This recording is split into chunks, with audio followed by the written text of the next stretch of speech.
Einen wunderschönen guten Abend und herzlich willkommen zu einer neuen Episode von Journey to the Chateau. Es geht heute um Marmeladen, Chutneys und Ernte und ein paar andere Sachen. Bonjour tout le monde, bienvenue à Journey to the Château des Colombes. C'est un épisode avec des confitures et du Chutney, du colombe. And now to our English-speaking friends. From around the world, welcome to another episode to Journey to the Chateau. And as you can see, so a little break again from having to do renovations to do and take care of all of this, right? Well, and it's not getting a break. It's basically not getting to the work we want to do because if we don't deal with what the good Lord or Mother Nature, whatever you want to say, gives us, it's now. It's not next week or next month. We have to do it now, so we are doing it, and it's a lot of work.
Welcome to the kitchen here at the Château de Colombes. This was the day I wanted to finish sanding, and that clearly didn't happen because we have again many kilos of peaches. The figs are just within 2 days. There were no ripe figs when cousin Frocka was here, and within like a few days they're ripe. So we have peaches, apples, figs, lots of them, lots of onions. I have candied ginger, ground ginger, pepper. There will be cloves and a little coriander seeds. There's cinnamon. I have apple cider vinegar, red wine vinegar, and aceto balsamicos, because the balsam vinegar gives it a really nice deep note, while the apple cider vinegar kind of lifts it up. It makes it less sweet. And, well, sugar. And next hour and a half or so, I will cut this all into, clean it, wash it, cut it into little pieces, and then we start cooking chutney.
Now we have about 20 kilos of chutney so far. There's a whole nother batch to come. I don't even know how many more peaches we can harvest.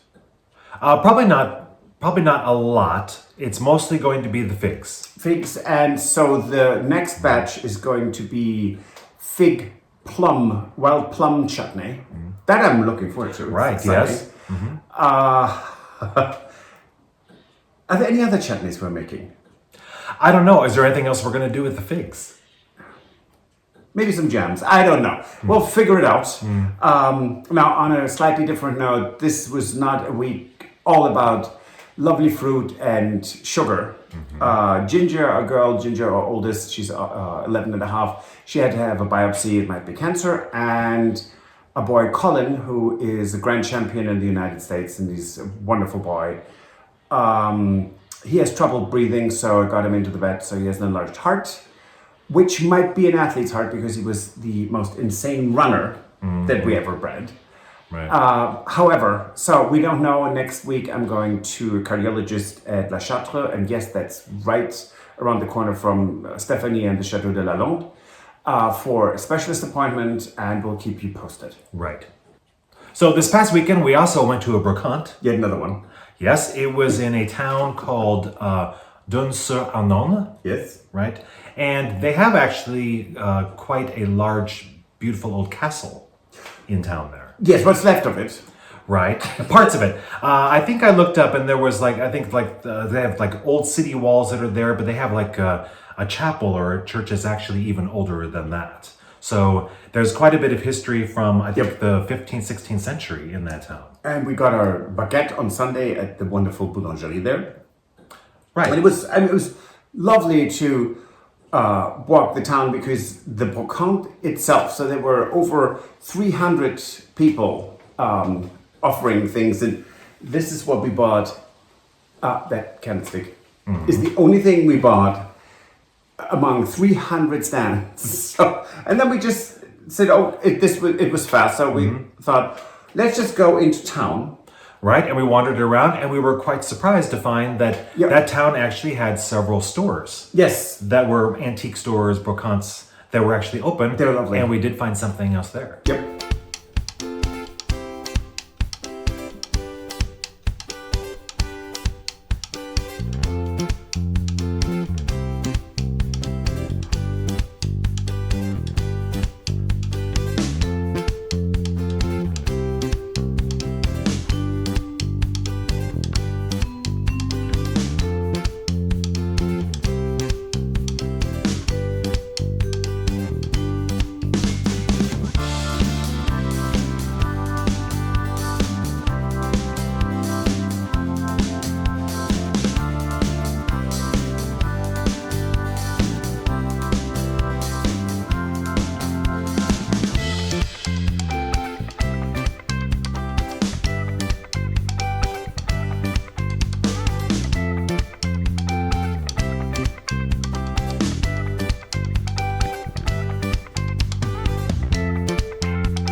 So I just have to say this because we had a whole bunch of comments. People said, you never find jars at a brocante. We did, so there. Yes, and we knew that we would because we have seen them before at other brocantes we've been to. Yes, and it saves a lot of money. Now, we also have something exciting happening. Yes, today we have someone arriving. Yes. Yes. So Donna is arriving. Donna is a patron volunteer to the Chateau. Yes. And she's bringing her son Jack with her. Captain Jack. Yeah, Captain Jack on this trip. Yes. And she will be here very soon. Yeah. Right? I'm looking at the clock. Well, about hour and a half. Mm-hmm. So that's very exciting. And she's booked into the gîte. So really, it's lovely to see her again. And she is basically spearheading the chapel renovation. Right. And, well, basically, who am I kidding? She is spearheading it. She Not is. basically. Right. It's Donna. It's fantastic. So that is exciting. It is. And for Friday, we also will have an update on the bed and breakfast room. We're continuing the renovation of the bed and breakfast room with, before we can put the wallpaper up, we need to sand the walls. And before we can paint the paneling, we need to do some filling of the cracks and just a little bit. Yeah, in there. So that will be Friday's episode. It's exciting. There is so much progress. Mm-hmm. It's lovely. Yeah. So if you like this episode, please give us a thumbs up. Subscribe. It doesn't cost you anything to subscribe, but it helps us a lot. Thank you so much. Right. And if you want to support the renovation of the Chateau, you can join us on Patreon. Or buy us a coffee. And we will see you on Friday. And don't forget to comment. We love to read all of them, and we try to reply to all of them that we can. Thank you so much. Bonne journée. Auf Wiedersehen. Bye. Goodbye. If you enjoyed this video, please use the like feature to let us know. Also, don't forget to subscribe to our Journey to the Chateau YouTube channel if you would like to see more. Once you've subscribed, you can tap the notification bell in order to ring it, which will allow you to receive all notifications from our channel. Thank you.